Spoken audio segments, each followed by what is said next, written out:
everybody. Look who is here. Welcome, everybody, to the Lifeboat. I'm Captain Tommy Scoville, and we are glad that you are here. We really are. This is going to be a very, very cool one. I'm excited as hell about this. This is an opportunity to have somebody considerably smarter than me, which is always never a difficult thing to do. But it is always a nice thing when you can bring someone on who's a professional, and that is what we have here today with Dr. K. And just right out the gate, it should just be a K.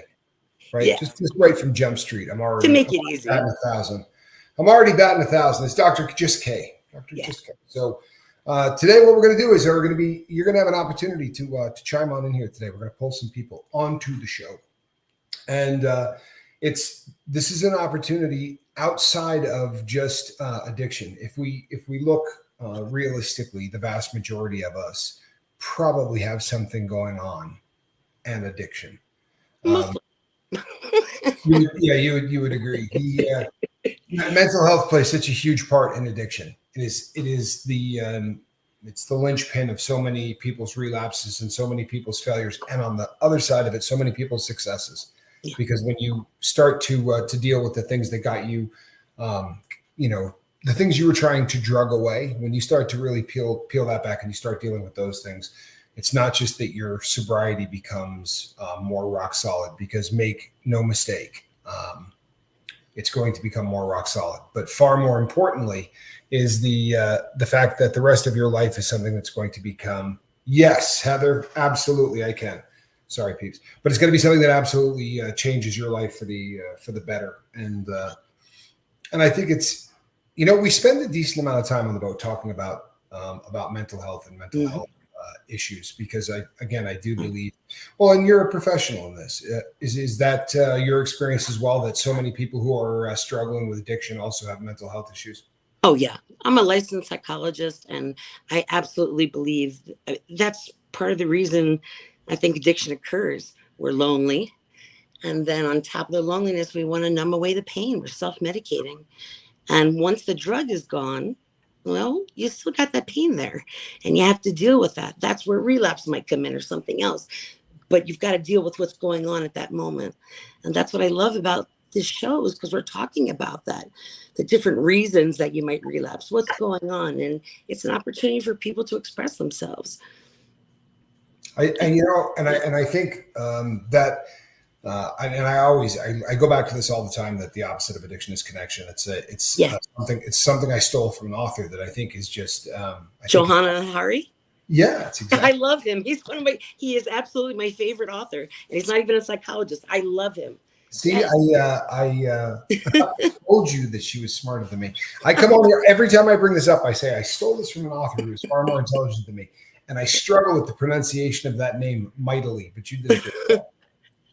My European ancestors, I got it. Yeah, you did. Well, you did a swimming job. But again, and that's always, and it's fun too, because for about 8 years or so, all I could do, all I wanted to do, there were other things I could have done, but all I did was read textbooks and read books and everything I could about this subject. So it's always a lot of fun when I have an opportunity to talk to somebody that is better educated in this than I am.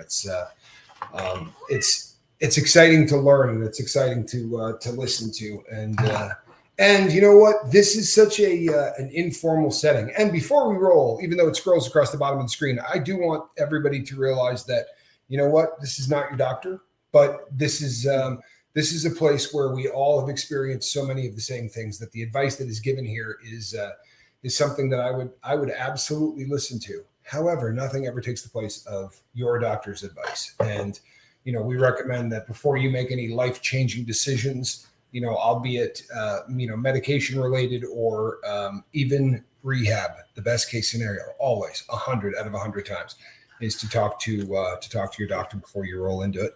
Because some of the stuff that people are on, and we find it every day on the boat. We hear people all the time who are hearing this for the first time. But benzodiazepines and alcohol can kill you if you quit them cold turkey. It depends on how severe your addiction is, but you absolutely can have seizures and die from quitting either of those substances cold turkey. So it's really essential that you talk to your doctor. Yeah. And I Yeah, think I don't take the place as of far as that, doctor. I just play one on YouTube, so that's all. No, there you I've go. been, Right? I've No, been doing this that's for I find myself thinking that often. I've been doing this for When 22 years, licensed, and I love it.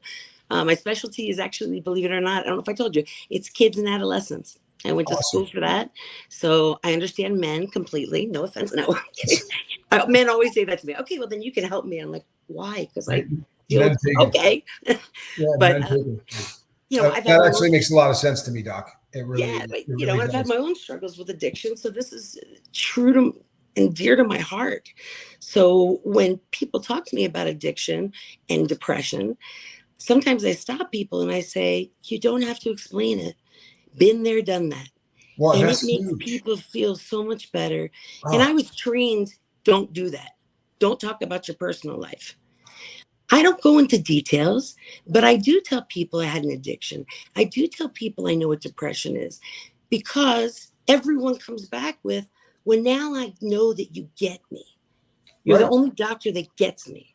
So I kind of throw that out front that, yeah, I've had depression and I've had addiction. Well, and Dr. K, think about it. I mean, what are we telling patients with that kind of thought process? What we're telling patients right from the word go is, you know what? If you really get lucky, maybe someday you can lie to everybody you meet and not tell them that you ever had anything wrong with you, like I'm about to do to you.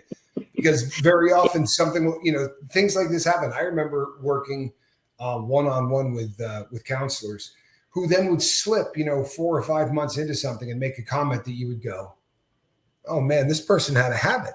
Like it's painfully obvious this person had a Yeah. habit, and you feel betrayed and you feel lied to. And I think one of the beautiful things about the internet is that the anonymity that the internet provides gives someone an opportunity to come and and ask questions and seek out information and things that can change their life without having to feel like they're going to get judged.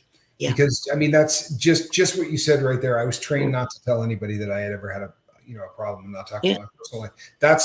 I mean, it really goes against our earlier statement that the Mhm. opposite of addiction is connection. If you're going to connect with somebody on any level, you're I've got to going be real. I'm asking you as the patient to be real in therapy. I've got to be real. And it's good to know that we're crazy as psychologists and psychiatrists. We're not all perfect. I think if I don't mention that, then they think, oh, well, she's perfect. She doesn't know what a problem is. right. No, I do. Believe me. I know. Well, and that was always a running joke in college too, though. That's why you go into that. That's why you go into that line of study, right? So you can figure out exactly why, Right. what's making you tick. But there's something. I think that there is a synergy between the mental health field and the addiction field, and I think one of the most one of the best things that we can do on both sides of that equation is bring the conversation out of the closet and out into the light, because we tell people that it's mental health is a disease, addiction is a disease. This is nothing that you have to be ashamed of. And then we show them how many reasons that they should be ashamed. And we make them feel ashamed if this ever gets discussed in public, or if this is something that anybody ever talks about. Are you seeing a huge change with what's going on? So you're working with kids right now. The statistics are so terrifying with the fentanyl and some of the other really heavy synthetics. Are you seeing a lot more really frightening abuse among kids? A lot more fentanyl, the fake M30s. They still think they're real, but they're not. And the kids are cool enough. They'll bring in the pills, and I'll look and I'll say, okay, see how this one's flat? See how this one's a little bit off color?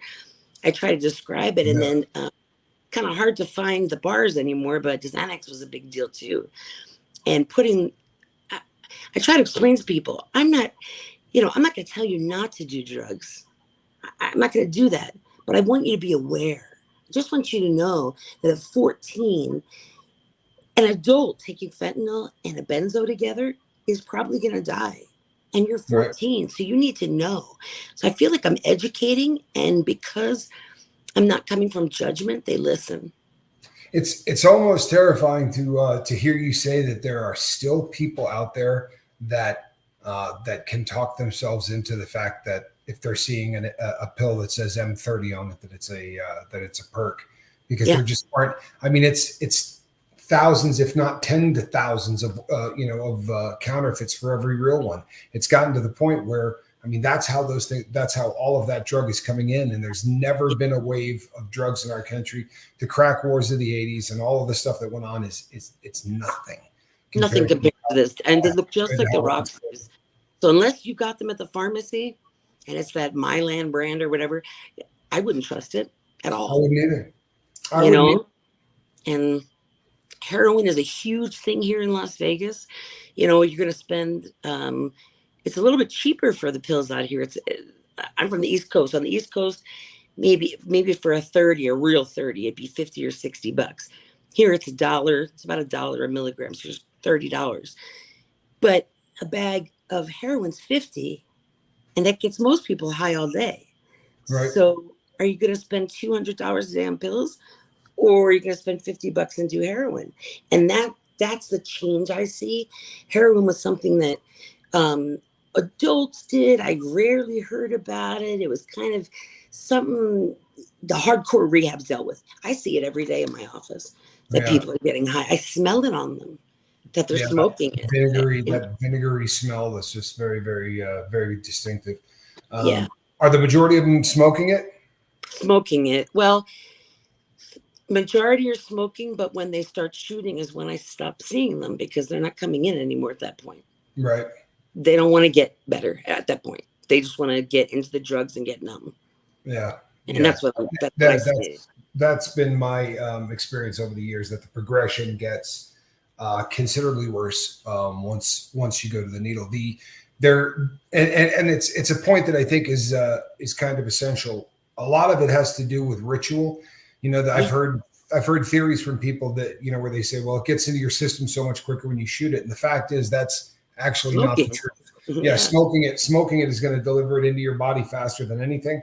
The difference is the ritual that's involved in it, and the fact that it's taboo, believe it or not, is such a draw to the person who's in that life. It's almost like you feel like you're punishing yourself before you can feel better. As insane as it sounds, that's how I always felt. It was that pain that you were going to get through so that you could feel better. And it was, you know, and the longer you've been doing it, you know, toward the end, you know, it could take me an hour to find the vein, and you just sit there and keep sticking yourself. And that ritual really beings such a part of it. And by then, you're right. You don't want any help. I've had friends, tell me how excited they get just seeing a spoon and cotton. Yeah. That they say sometimes is better than the high itself. It's the ritual, you know. And what's amazing is that what that comes right down to is the individuals who, you know, when we talk about it all the time in here, that feel-good chemical. Like you go into someone's house and they've got a spoon set up and there's a syringe over there with the cap off of it, and they've got, you know, a ball of cotton in there, and instantly your brain goes, it's on.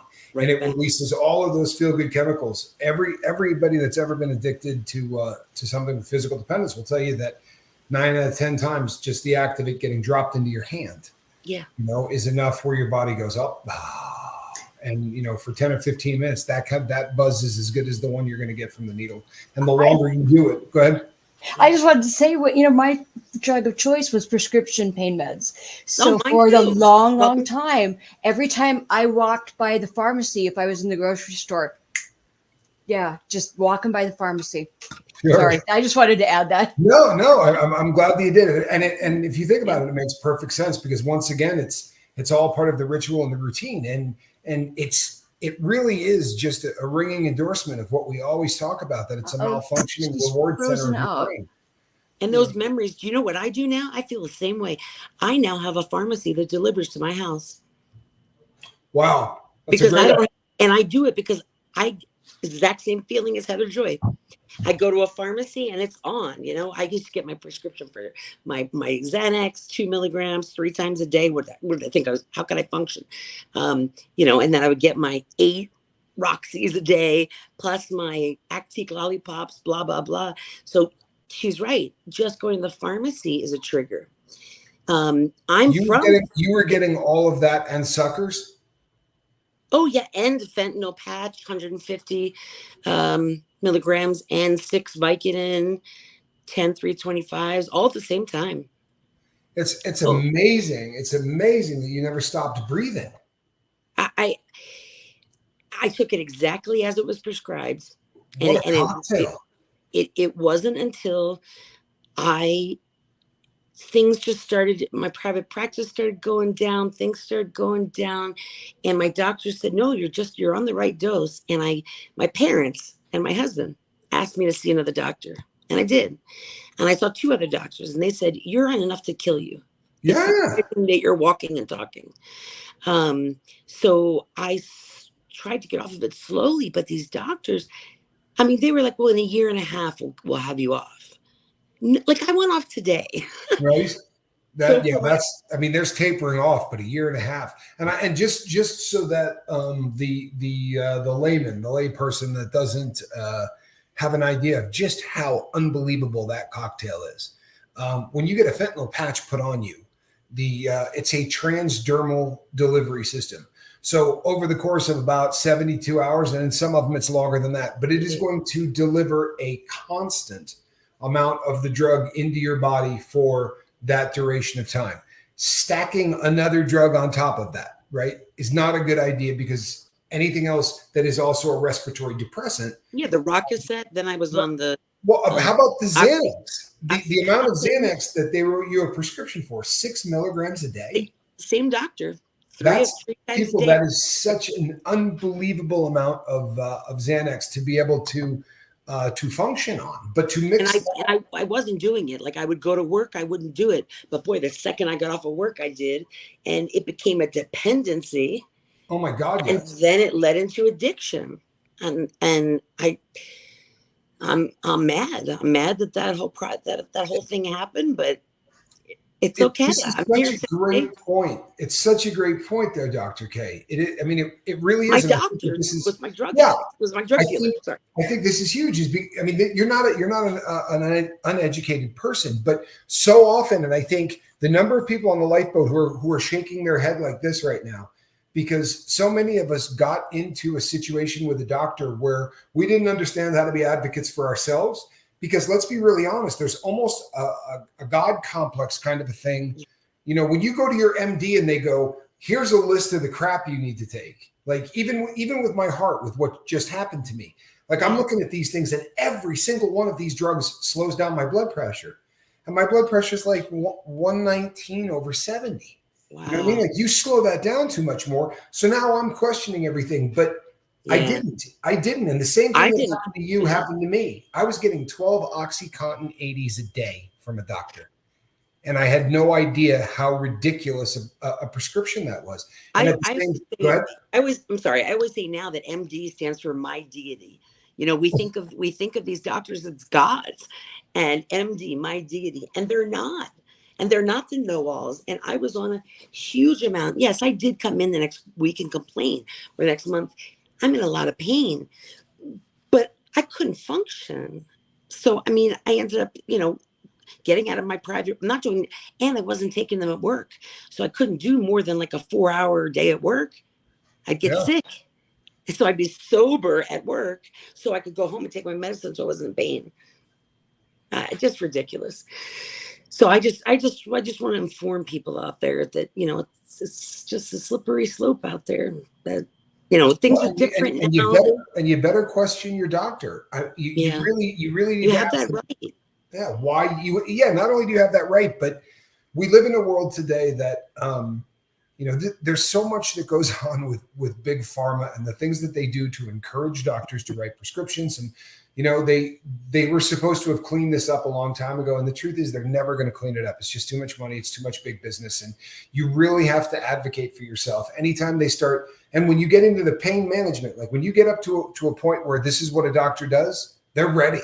Like before you walk in the door, they gave me, I've told the story many times on the boat, but they gave me a bag of oxys, and they started out with 5 milligram oxys and they went up to 10s and this and that. And there was just like a sampling of every size. Wow. And they literally wrote on a piece of paper, go home and find your dose.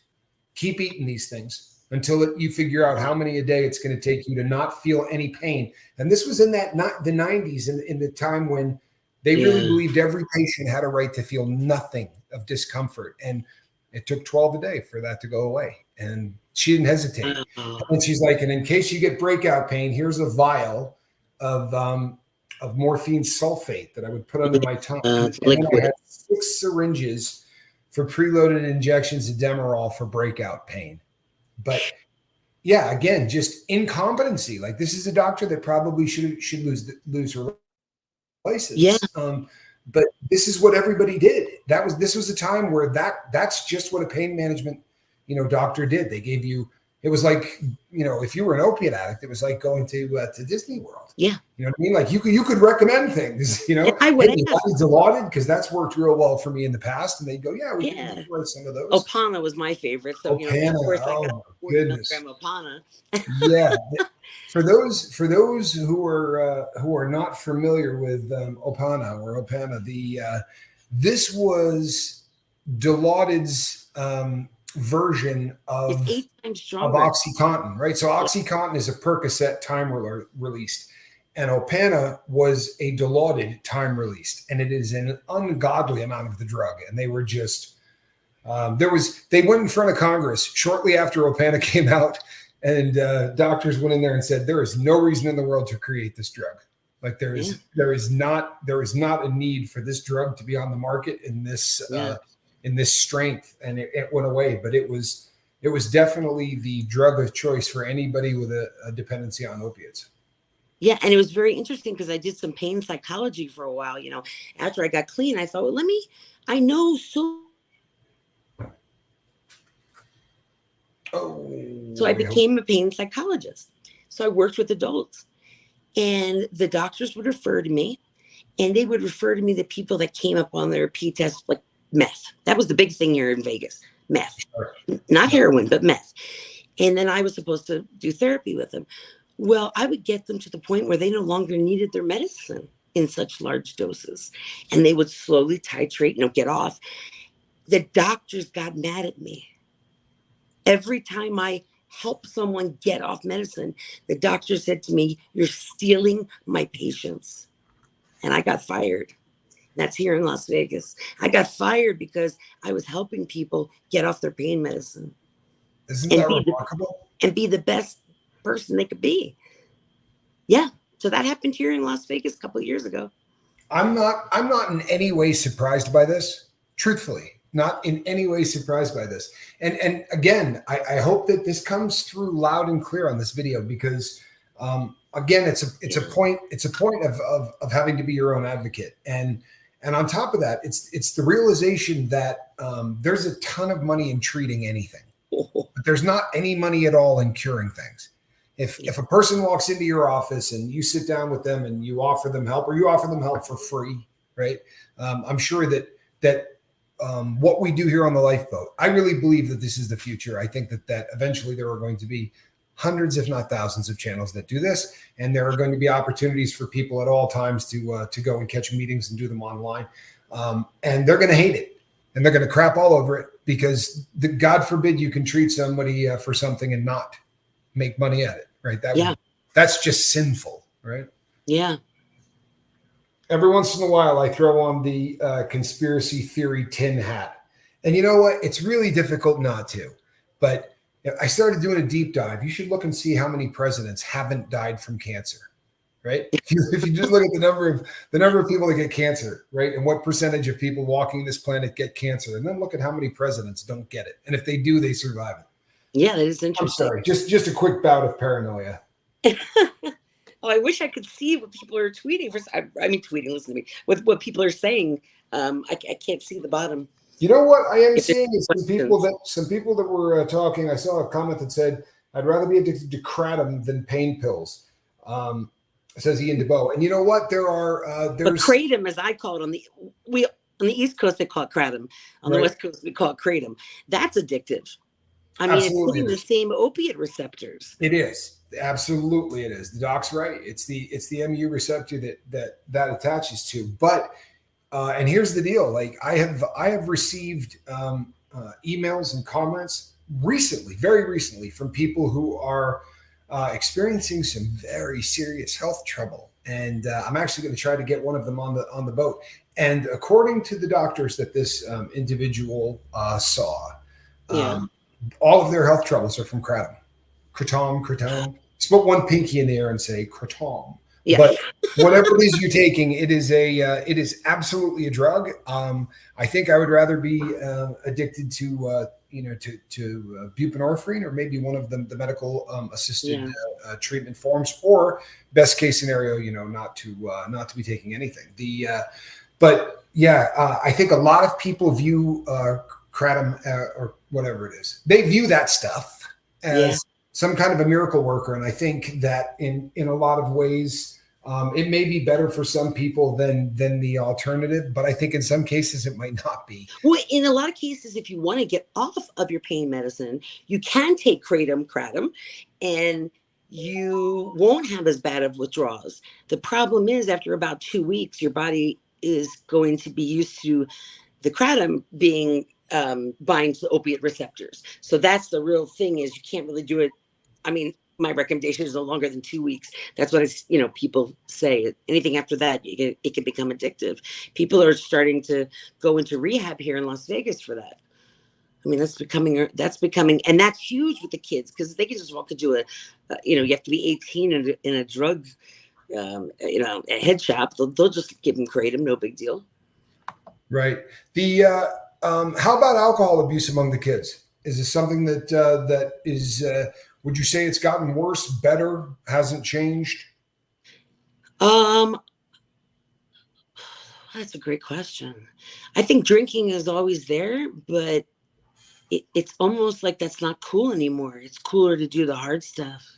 Yeah, and you know what? It is the truth. That's why I asked you. You're not the first person who works with kids that I've heard say that there seems to be kind of it's falling out of favor. The only time you hear people drinking, it's because they're mixing some other drug into whatever it is that they're drinking. And I don't know. I think it's frightening. I don't like the direction that that I'm seeing things go. And I wanted to say just real quickly, because I know that often we bring up fentanyl. It's something that comes up an awful lot, and it's talked about on a lot of channels. And occasionally someone will say, you know what, I can't relate, or I'll get an email or a text or something that says, I can't relate. I'm not addicted to that drug. Mm-hmm. Other than the fact that it can take you off the planet, I don't see a whole lot of change between being addicted to one drug and another drug. It's that feeling of, if I don't get this, I'm not going to be okay. And right. I think it's across the board with everybody. So I do apologize if you feel like you can't relate to the fentanyl conversations or whatever. But it is right now. It is literally the biggest threat to anyone that does drugs anywhere in the world. And historically, there's never been a bigger threat to anyone that's doing any kind of drug, and it's making its way into everything. It really is. It's making its way into everything. Vegas is a tough drug town. I worked as a public speaker, and we used to go into Las Vegas a lot, and it was one of those cities that you didn't have to bring drugs to. It was always a very, very, because as a public speaker, if I didn't bring opiates, I was going to end up sick, and you knew that, so you always tried to make sure you have. But Vegas was just such an easy place to get into a taxi cab and drive down a little bit further down the strip, and it's just a really serious drug town. I would imagine that growing up a kid in Vegas can be treacherous. Yeah, I didn't grow up here, but I can imagine that it was. Yeah, I actually was born in Philly, so all my relatives are near Kensington. So that really, when I see videos of Kensington, I cry. I actually saw a friend of mine on a video. Somebody on YouTube was just filming people in the street, and I know that was my friend. It was so sad to see her in that condition. So you grew up that close to Kensington? So I mean, I grew up Philly, and then I was raised in Atlantic City. There's a little island called Margate. Same island as Atlantic City. I went to Atlantic City High School. So an hour from Philly, hour and a half from Kensington. The Kensington Mall was like, when you were a teenager, the coolest thing to do was to have your parents take you to the Kensington Mall. And it was an upper middle class white neighborhood where it was, I'm telling you, that was the place to be seen, the Kensington Mall. And it's a totally different animal now. Totally different. I mean, It's amazing how drugs can decimate parts of, if not all of, a city. I remember my freshman year in college. We actually drove down to Philly often to make runs to pick up drugs. We had a guy that went to our school who was from Philly, and the price differences just driving 2 states over. It was like paying pennies on the dollar, and it was terrifying. Though it was even back then, it was scary. The places that we drove to go get the stuff. I mean, I was no hardened criminal at that age either. I was just sort of a young kid, but it was a terrifying place to go and to try to pick up drugs. You probably went to eat Southwest Philly, West Philly or South Philly, Yeah. There were we drove and we would park down the street because it was in projects, and we were always afraid to take the vehicle in there. And it was pretty scary stuff, But it's amazing. I did a really brief video the other day where I was talking about a jail that's in the city I now live in. It's not too far at all, and they had to evacuate. Oh, yes, I heard you saying that. Yeah, they had to evacuate the place, and what they had found was trank. So it's the number of it's been now appeared in every state in the union. So they found the cocaine at the White House. They thought it was anthrax. They did. Well, and the scary thing about that is it could have been, right. If you can get about a bag of powder in there, right? What difference does it make what kind of powder it is? You could be bringing that scared the crap out of me. Yeah. Yeah, absolutely frightening. As it turns out, it was just some people partying, I guess. Yeah. And, I wonder who that could have been. I won't speculate. No, I won't. Everyone else is taking the time to do that, so I will not. I will not speculate. So I have a question. Do you ever have any kind of interaction with the parents of these kids? Oh, absolutely. Yeah, I make that a mandatory part of treatment. That I meet with the parents the first 5 to 10 minutes of the session. About is between us. Then at the beginning of the next session, if something came up, life and death, you would know. At the beginning of the next session, I'll give like an overview, but I keep that confidentiality pretty serious, even if the kid's 12 or 13, because I hear so many psychologists that tell the parents everything the kid said. Well, if I do that, then they're never going to tell me about the drugs they do, because they're going to run home to mommy. That's why I just can't do that to them. Well, and I think you lose credibility, and this is something that I feel strongly about, and it's not based on tons of empirical research or anything else. This is just based on beliefs that I have. I have been fortunate as hell in that my kids don't lie to me, right? I mean, they just don't, and there are times that it'll take me 3 or 4 days to work up the courage to ask a question, because I'm going to be answered. Yeah.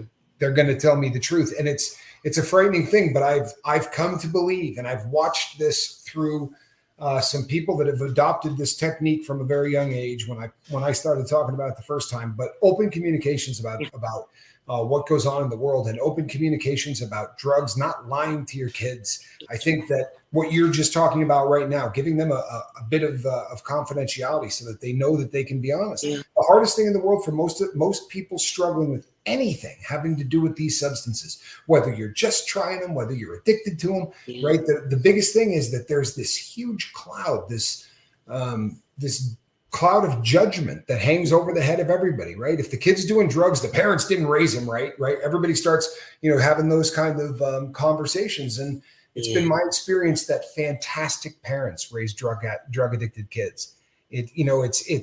It's across every single board. No matter what happens, no matter how you raise your kids, they're still going to be faced with that decision of my parents do not drink. They do not smoke. They do no drugs whatsoever. And my brother and I are both addicts.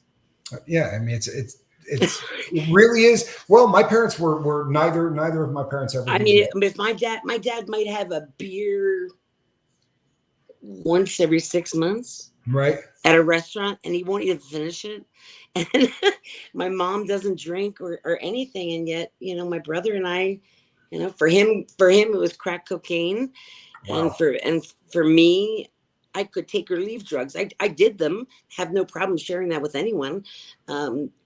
but I stopped, and although every once in a while, but the pain medicine that was given to me by a doctor is what got me. Yeah, absolutely. Yeah, absolutely. Yeah. Well, the statistics have changed recently over the last couple of years, but the lion's share of anybody that is addicted to pain medication who's over the age of 30 got that habit from going to see doctors. I mean, plain and simple. That's just that's exactly the way it went down. And we had the knee-jerk reaction where they absolutely just sort of stopped writing prescriptions. Yeah.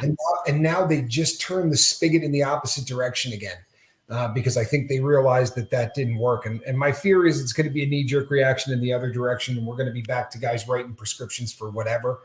Really? Our government never seems to get this right. Yeah, there are a lot of bills that are working their way through Congress right now to make it a hell of a lot easier for a doctor to write prescriptions for pain medications and basically be protected, because there are a lot of people that, they started watching doctors get put in handcuffs and taken off in police cars, and that'll slow down how fast you write an OxyContin prescription. Well, in Nevada, they started January that if you take any benzodiazepine, so like let's say you get a prescription for Xanax, okay?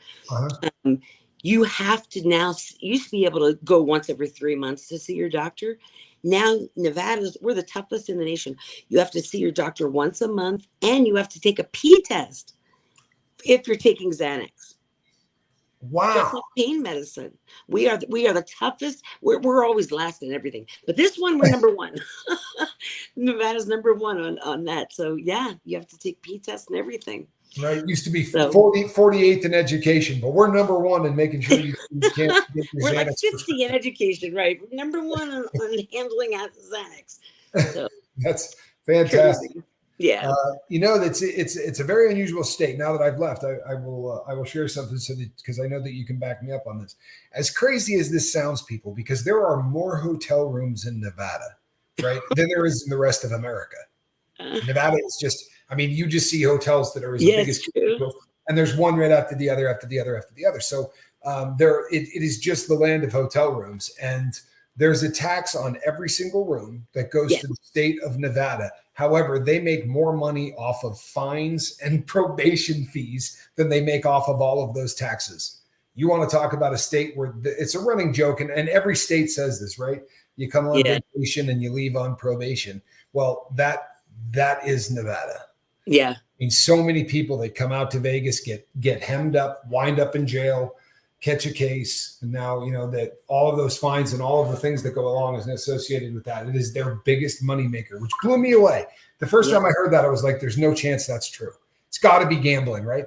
But no, the most revenue that's made for the state actually comes from all of the fees and all of the fines and things that are paid for probation and parole, which is insane to me. Yeah, it is.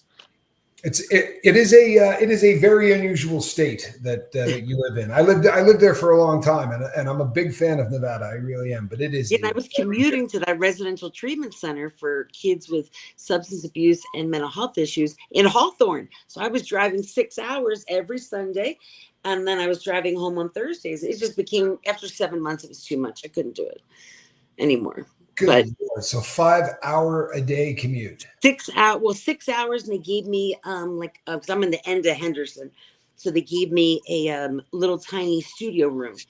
So I had a place to stay when I was there, but I was there 5 days a week. I would just come home and see my husband on the weekends. I did it for 7 months, and I said, "Guys, love this job, but I can't do this commute anymore." No, that is and it's not like it's an exciting drive that will keep you awake. That's the kind of drive that can put a person into a level of sleep that most people don't achieve ever in life. But you pass the Clown Motel. It's the most haunted motel in the country. Yes. Cool. Yes. I have a story about that place. I actually have a story about that place. Oh my gosh. I'm not kidding. This is a true story. Here you go. This is the quick lifeboat paranormal adventure. There was a white guy that I was in prison with. His name is Bubba, and there was a period of time where they were bringing out inmates to clean this place out because people had sort of trashed up the land around it, and a bunch of stuff had been thrown out. And we're out there basically Internal patrolling without chains. And Okay. we're picking up trash and doing all of these things. And there's a place down in the back where there's kind of like a hole in the back of the building. And it goes in for a long ways. And there's a bunch of bottles right in the opening, and people that threw stuff in there. And so we had to go and pick stuff up. And the inmates are going, I'm not going in there. Like, these are all hard, slung back, swastika tattooed inmates that are all going, I'm not going in there, man. It's got this like dark feeling, and they're all having these like, and Bubba just starts laughing. He's like, man, I'll go in there. He's like, he goes, I'll go in there right now. I said, I'll go in with you, man. And we go walking into this tunnel, and the cops are out there, everybody, and we got about 40 feet into this thing. And we're picking up bottles and everything else. And the temperature dropped. And I'm not talking about like 4 or 5 degrees. I'm talking about the temperature dropped like, so far that he just looked at me and he went, did you feel that? And he didn't get the T on that out of his mouth before I was sprinting to get out of that building. Well, there's a cemetery right behind it. It was a foot race to get out of that place. And oh, it was terrifying. That place scared the hell out of me. That's a great story. Yeah, there's a cemetery right behind it. Yeah. And I'm not, here's the thing. I don't buy into a lot of that. Like I'm not a big guy that thinks that, every time I see somebody filming something that the place is haunted. But I'll tell you something. This was like it, we were doing this in June, and June in Nevada is a pretty warm month. The temperature dropped to the point where if it were any colder, you could have seen your breath, and it was just okay. That's weird. Yeah, and we came running out, and the cop was like, "You guys are a bunch of," and of course he used a lot of words I won't use on the lifeboat. But he questioned our how much of a man we were, and I said, "Boss, go ahead and go in there." You know what I mean? I'm sure someone will go in with you. He's like, "I'm not going in there." See, well, there you go. Yeah, it was definitely frightening. It was one of those places I don't intend to go back and visit. Yeah. So if you had your choice, is this where you would stay? You love working with kids? I do. I love working with kids. I really do, especially adolescents. I really love it. I do. I work with adults too. Don't get me wrong. I guess my love is teenagers. That's something I really do love. Well, I feel like adults were already so messed up. It's nice that I can. I mean, I'm being honest. Yeah, no. Like I go in and I feel like I can make a change with a teenager. I just feel I can, but I know I can help here on the lifeboat too. I mean, there might be teenagers out there. I can certainly work with adults. I'm just saying that, did you ever get asked that question? It used to be if you had $1 million. I guess now it'd be like, if you had $10 million, what would you do? Yeah. I would do therapy for free. I would do therapy with teenagers, and the other half of my job, I would do pain psychology and try to teach people to not need medicine and to learn to heal their bodies with meditation and mindfulness. I love it. And there's not much better than doing what you love and being able to make a living out of it, because there's fulfillment, that goes so much more than how much money you can make doing anything. And yeah. I think I can completely understand why kids would be a huge deal. You do get an opportunity to save people before they really get off into the weeds, right? If you can save somebody before, they hit the kind of rock bottoms that a lot of us hit much later in life, it's such a beautiful thing. And it's a very warm spot in my heart. The kids who are struggling, that's something that's huge to me. I tend to work with a lot more adults, and I think the reason is that the reason that adults have always kind of been the direction since the boat started is that there are so many people that just give up. You know what I mean? After a period of time, even if you got loved ones that stuck by you and they went through 6 or 7 relapses and a prison sentence or 2, and there are so many people for whom family just pulls the plug. But that's why I want to help out here too, because I don't want anyone giving up. If we can find our purpose and meaning in life, I know it's existential theory, Viktor Frankl, but it's a great book, The Meaning of Life. And maybe one of the best ever written. Yeah. Okay. If we can find our meaning and purpose in life, we've got everything. Really, that's what it is. So I actually enjoy dealing with depression with adults, because I know you can get out of it. I've done it. I still get depressed from time to time, but I'm not suicidal anymore. Right. I'm not the point where I can't get out of bed. I can Well, still do and this. I think we're supposed to get depressed now and then. I just don't think we're supposed to live there. You know what I mean? Like when I went to the hospital a couple of weeks back with the heart thing, when my heart kicked up into 180 beats a minute, it's supposed to be able to do that, but then it's supposed to be able to come back down, right? Exactly. And I view depression the same way. I think that, you know, there are going to be times you lose somebody that you love or something, you know, you lose a job that you've had for a long time or one of those events that happens in your life. You're supposed to feel bummed out about that. I think we're built that way. Right now I'm not working. I mean, I'm really not, like, because I left that job just because the commute was too much. I got a job here and it didn't work out. I got to figure out what I'm doing, but I'm still smiling, right? You know, and I'm still seeing a couple of people on the side, and then this opportunity came up, and if I was working, I couldn't do this right now. So I love what I do. I'm really lucky. That's fantastic. And then I love how open you are about the fact that, you know, there have been struggles for you. I think that if more people did that, you know, I've seen so many things in the last, say, 3 to 5 days that give me hope for the at least, I wouldn't say the world, but it gives me hope for our community.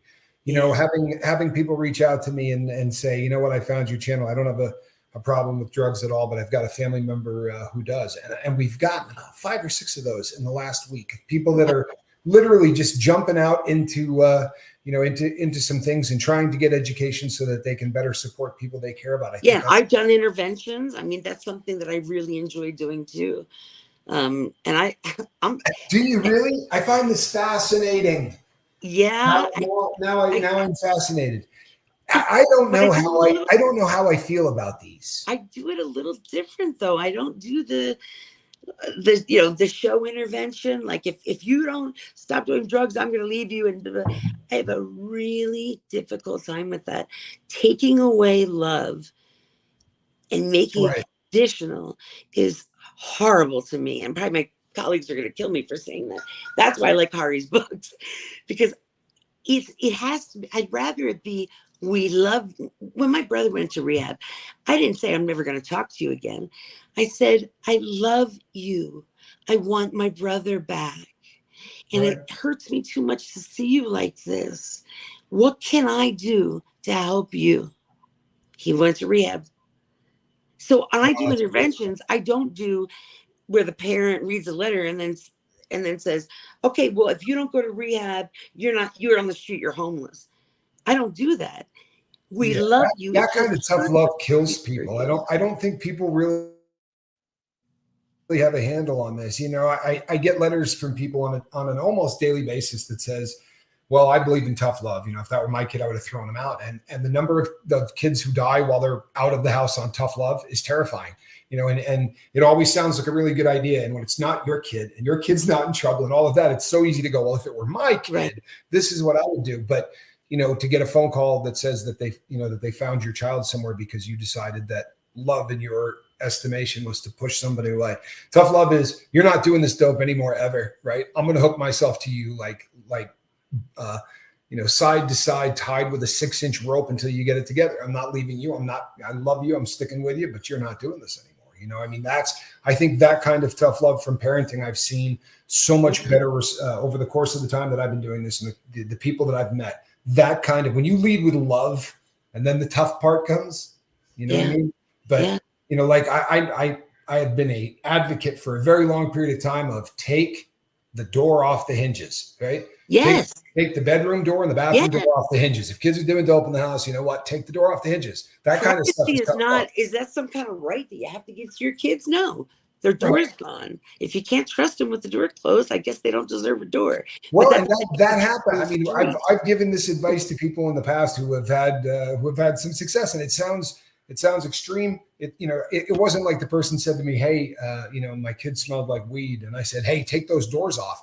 But this was somebody that had written back and forth to me for a long period of time. And it's just, this kid was very determined, and dad and mom had to be a little bit more determined. But that story had a happy ending as the kid graduated and ended up going to NYU. I have a great letter from his mom. It was one of those beautiful situations that just sort of worked out. But the tough part in tough love sometimes is not the greatest idea. I dated a girl for a long time. We were almost married, and her mother threw her brother out of the house because he came home smelling drunk. And she said, "You're not sleeping at my house."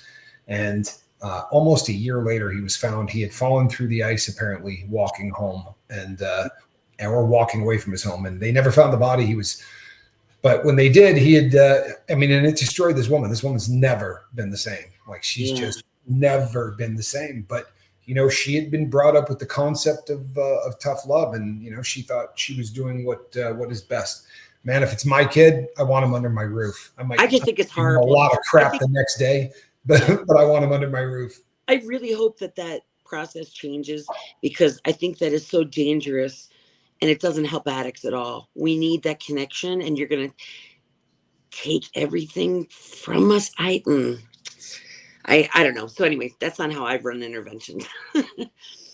Yeah. I always was a little bit, what the thing, and I had one done on me once, and it was the whole setup of the thing really kind of bothered me. And the other, but mine was unique in that I walked into a room and there were like, I don't know, 8 guys, maybe 7 guys. They were all men. And I literally had done drugs with everybody in the room, like within the last 2 or 3 days. It wasn't like any of these people were sober. I was looking around the room like, what are you talking about? Like, I do blow with you every day. You're coming to do an intervention on me for doing the drugs that you call me every morning and go, "Hey, you got anything?" It just seemed really, really odd. And it had absolutely no effect. I was not at a point in my life where I was even, I don't think I thought that sobriety was possible. I literally thought that I was one of those people that was born with a gene that meant that I had to do drugs, and it wasn't an option. And for a really long time, that may sound ignorant, but for a really long time, I did not believe that any of the things out there that can get people sober could get me sober. For you. Yeah.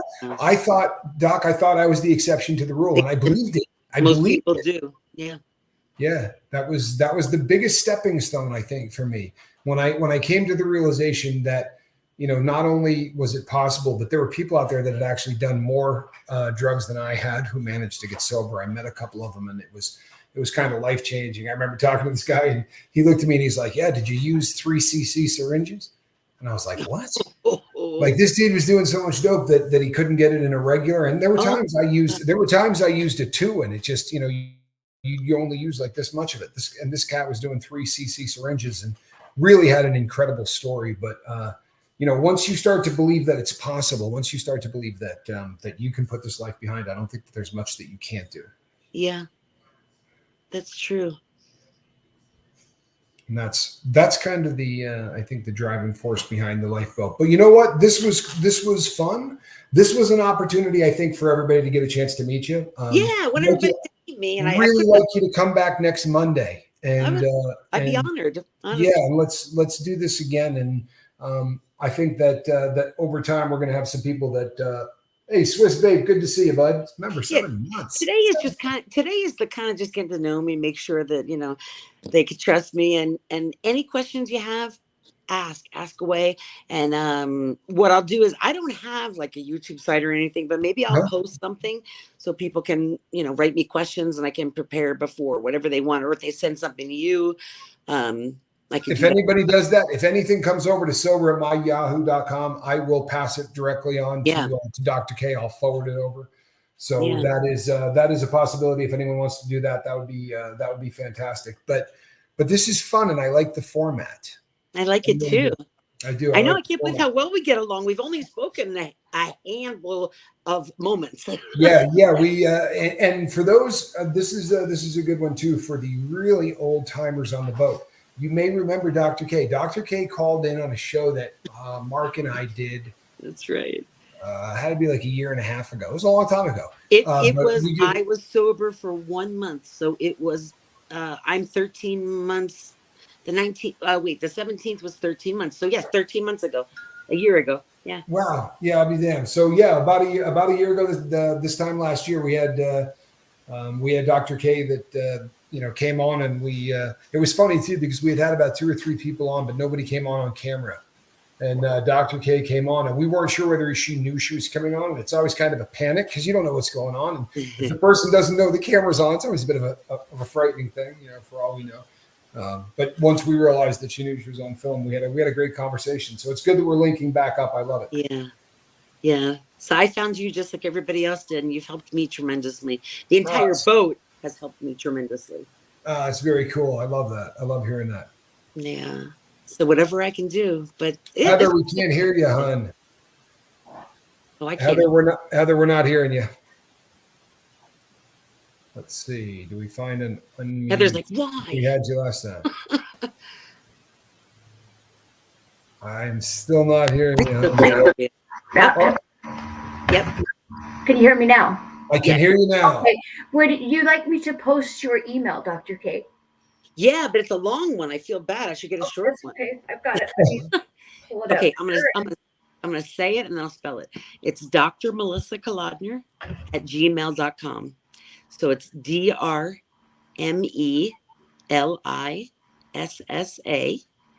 KA, L as in lollipop, O, D as in dog, N as in Nancy, ER at gmail.com. Amazing. I think I got all that actually. Gotta get a shorter one.